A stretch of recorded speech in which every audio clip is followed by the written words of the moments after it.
Welcome to my Simple and Pretty card class. I get a chance to create this card with you today. I used a Stampin' Up! Stamp set called So You. It has all of these fun images, including this big and bold love for Valentine's Day and beyond. I cut with the Stampin' trimmer a piece of soft suede cardstock. This is going to be a standard A2 card, so it is 4 1/4 and will measure by 5 1/2. So 4 1/4 by 5 1/2. That's our card base in soft suede. And then I've also cut a Whisper White layer that is 4 by 5 1/4. And then we're going to take a piece of crumb cake and I've layered it on the magnetic platform, and then I've put down, this is a cutting plate, and I have the magnetic platform helps keep this heart, which is from the Stampin' Up! Hearts collection. I keep them on these awesome heavy-duty magnetic sheets from Stampin' Storage. And as I said, the magnetic platform will help keep the die in place over the cardstock. You place the dies with the ridge side down, and I'm going to cover it and grab my Big Shot, zip it through, and this is creating a little frame that will go around the love sentiment. I'll show you what we have. So that pops out, and we have our little frame. And you'll see that I cut this just a little smaller than this size, and then I centered love so that it will sit behind. I'll actually have a little room to play with it. Although I see I cut it just a little bit too long, so I'm going to actually trim some off the top with my trimmer. I'm off to the side, but hopefully you can roll with that. Okay. Now let's try that I trimmed it down, and frankly it's probably good for you to see that, because then you know that you may have to trim it down a little bit as well. So that's essentially the look that we're going to put together.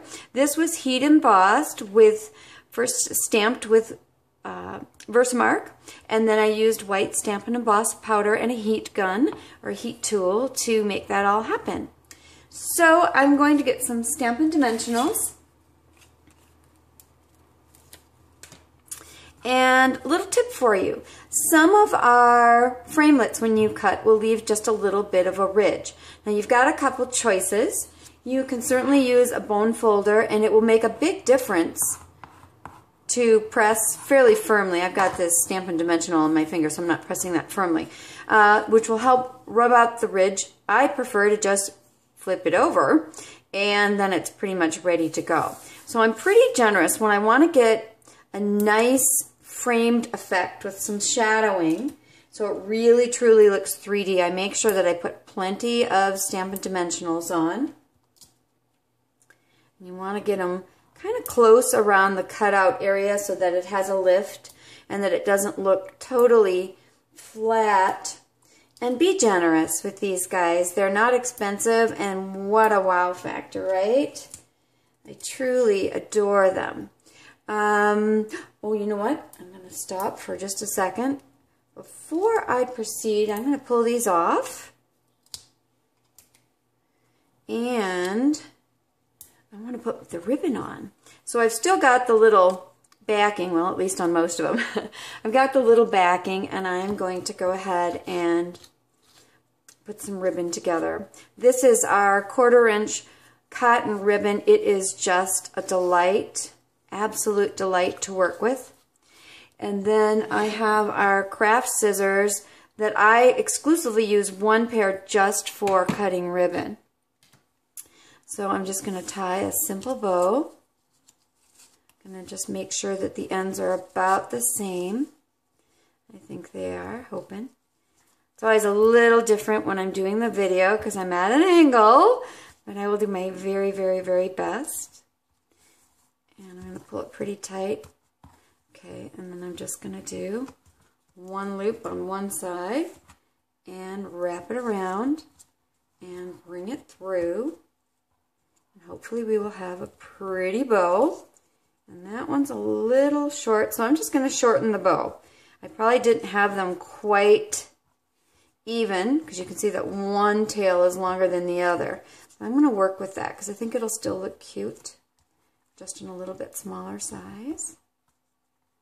Okay, and then I'm going to go ahead and I'm going to trim off the edge. And I'm going to make the other side about the same.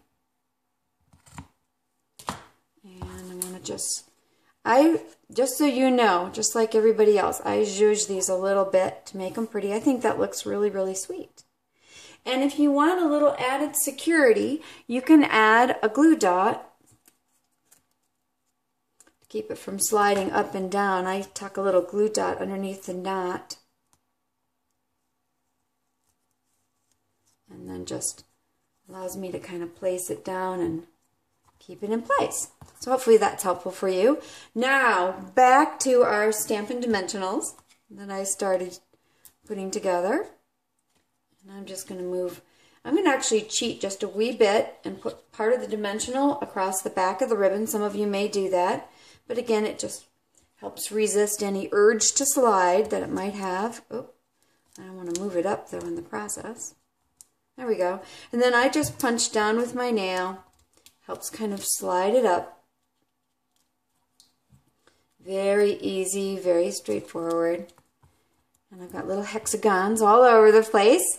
Sometimes I find them in the strangest of places, or a couple hours later they're on my shirt. Okay, so I've got to layer this on, and I'm going to lean in. You might see my head for a minute because I want to get it nice and square on here. And there's my love. And then I'm going to grab my piece of Whisper White, and I'm going to add my snail on the back side.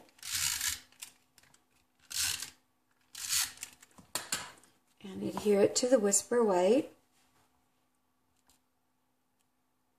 It's easier if I would have moved this onto my black mat, because then, as you can see, I can line it up better. But it's looking pretty good to me.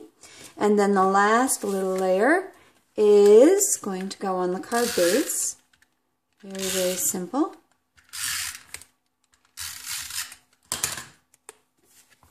I'm just going to layer it. Now this is nice and dark, so I can line up those white edges pretty easily. Just eyeballing it. I think it looks pretty darn cute. And then on the first one, I used one of our Whisper White envelopes, and then 2 stamps also from the So You stamp set. I put both of them on a single block so I would know exactly how to place them. That's one of the things I love the most about photopolymer. But I love the look. We also have crumb cake envelopes, and so I'm going to use that for this second card with a little Real Red ink. And I'm just going to layer it on. And so we've just got that nice added touch on the crumb cake. And then here is the card that we made together. So thank you for joining me for my Simple and Pretty card class. I really enjoy creating with you, and I hope you learned a little something new today. Bye-bye.